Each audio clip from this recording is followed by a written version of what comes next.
Voter তালিকায় নাম নেই, অথচ এসেছে প্রিসাইডিং অফিসারের চিঠি, যার ফলে চরম হয়রানির শিকার নদিয়া জেলার রানাঘাটের এক শিক্ষিকা। 20 বছরের বেশি সময় ধরে শিক্ষকতা করেও বর্তমানে ভোটার তালিকা থেকে বিতাড়িত হয়েছেন তিনি। এদিকে অদ্ভুতভাবে এসেছে ভোট পরিচালনার জন্য প্রিসাইডিং অফিসারের ডিউটি করবার জন্য চিঠি। ওই শিক্ষিকার নাম মিঠু খাতুন। ইনি রানাঘাট লালগোপাল উচ্চ বালিকা বিদ্যালয়ে শিক্ষিকা হিসেবে কর্মরতা। 2002 সালের ভোটার তালিকায় তার নাম থাকা সত্ত্বেও নামের বিভ্রান্তির জন্য দাঁড়াতে হয়েছিল তাকে শুনানির লাইনেও। তবে চূড়ান্ত ভোটার তালিকায় তার পরিবারের সকলের নাম থাকলেও তার নামটি ডিলিটেড হয়ে গেছে। সেজন্য দুশ্চিন্তায় পড়েছেন তিনি। অন্যদিকে নির্বাচন কমিশন থেকে এসেছে তার নামে প্রিসাইডিং অফিসারের ডিউটির চিঠি। শিক্ষিকার অভিযোগ, কমিশনকে তার নাম বাদ যাওয়া প্রসঙ্গে জানানো সত্ত্বেও নিতে হয়েছে নির্বাচনী প্রশিক্ষণ। তবে বর্তমানে তার নাম বাদ যাওয়ায় ওই কাজের দায়িত্ব পালন করতে নারাজ তিনি। ফলে শিক্ষিকা মিঠু খাতুনের দাবি, ভোটার তালিকায় নামই যেখানে নেই সেখানে ভোট কিভাবে করব। অন্যদিকে শুনানিতে প্রয়োজনীয় সমস্ত নথি, পাসপোর্ট জমা দিয়েও আজ পর্যন্ত ভোটাধিকার থেকে বঞ্চিত তিনি। এই কারণে শরীর খারাপ হয়, হাসপাতালে ভর্তি হতে হয়েছিল তাকে। অথচ এর আগে ভোটের ডিউটিও তিনি করেছেন। বর্তমানে নাম বাদ যাওয়ায় চূড়ান্ত হয়রানির শিকার হচ্ছেন বলে দাবি ওই শিক্ষিকা মিঠু খাতুনের। তবে এই ভোটের ডিউটি তিনি এখন করতে নারাজ। আর ওই বিষয়ে সরব হয়েছেন বিদ্যালয়ের পরিচালন সমিতির সভাপতিও। তিনি জানান, ওই শিক্ষিকার নামই শুধু বাদ যায়নি, এই বিদ্যালয়ের আরেকজন চতুর্থ শ্রেণীর কর্মীরও নাম বাদ গিয়েছে। অপরিকল্পিতভাবে এসআইআর করার কারণেই এমন হয়রানির শিকার হতে হচ্ছে সকলকে। সত্যি তো, এমন অবস্থায় ভোটের ডিউটি করা মানে তো নিজেকেই লজ্জায় ফেলে দেওয়া।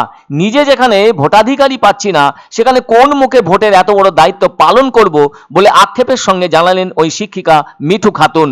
শেষটাই কি হবে তা জানা নেই তার। এমন আরেকটি ঘটনার কথা জানা গেছে হুগলি জেলায়। ওই জেলার চুঁচুড়ার ধনিয়াখালীর সোমসপুর স্কুলের এক ইংরেজি শিক্ষক জাহাঙ্গীর কবি মণ্ডলের ক্ষেত্রেও একই ঘটনা ঘটেছে। এবারও চিঠি এসেছে ভোট সংক্রান্ত প্রশিক্ষণ নেবার, তাও প্রিসাইডিং অফিসার হিসেবে দায়িত্ব পালনের। ফলে দুটি প্রশিক্ষণ তিনি নিয়েওছেন, অথচ ওনার নাম এবারের ভোটার তালিকায় নেই, কাটা হয়ে গেছে। সেক্ষেত্রে কিভাবে তিনি অন্যদের ভোট করাবেন? তিনি জানিয়েছেন 27শে মার্চের পর তিনি বুঝতে পারেন তার নাম ডিলিটেড। তার বাড়ি মাজিনান এলাকায়। এদিকে তার 3 ভাইয়ের নাম এসআইআর প্রক্রিয়ায় ভোটার তালিকায় জায়গা পেলেও তার নামটাই বাদ চলে গেছে। এদিকে ওই শিক্ষক নাকি 2001 সাল থেকে ভোটের ডিউটি করে আসছেন প্রিসাইডিং অফিসার হিসেবে। আরও জানা যায় 1952 সালের বাবার নথি থেকে তার সব কিছু নথি জমা দিয়েছেন অ্যাডজুডিকেশনের সময়। এখন তো নাম তোলার ভরসা বলতে সেই ট্রাইব্যুনালে যাওয়া।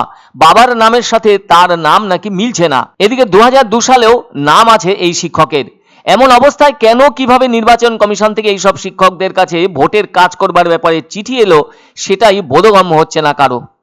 আমি একজন শিক্ষিকা, আমি চাকরি করছি 5 সাল থেকে। অসুবিধা, আমি প্রিসাইডিং অফিসার চিঠি এসেছে, অথচ আমার নাম ডিলিটেড হয়ে গেছে। এই জন্য আমি খুবই চিন্তিত, কারণ আমার নাগরিকত্ব যেখানে নেই সেখানে আমি কী করে ভোট দিতে যেতে পারি। আর এইসব ব্যাপারগুলোতে আমি খুবই পাজিল হয়ে রয়েছি। যতক্ষণ না আমার নামটা ক্লিয়ার আসছে ততক্ষণ আমি স্বস্তিতে থাকতে পারছি না।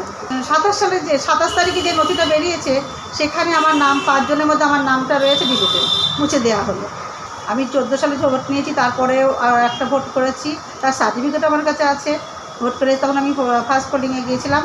এখন প্রিসাইডিংয়ের চিঠি এসেছিলো, সেখানে প্রথম ট্রেনিং করেছে, ওনাদের জানিয়েছি, কিন্তু ওনারা কিছু তথ্য আমাকে দিতে পারেননি।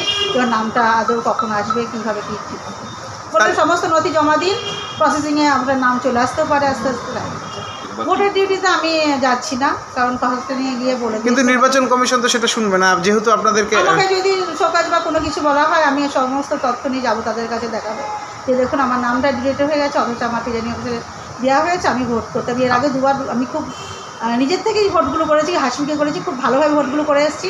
আমি ভোট করতে ইচ্ছুকও ছিলাম, কিন্তু আমার নামটা যেহেতু নেই সেহেতু এবার আমার ভোটেও ইচ্ছা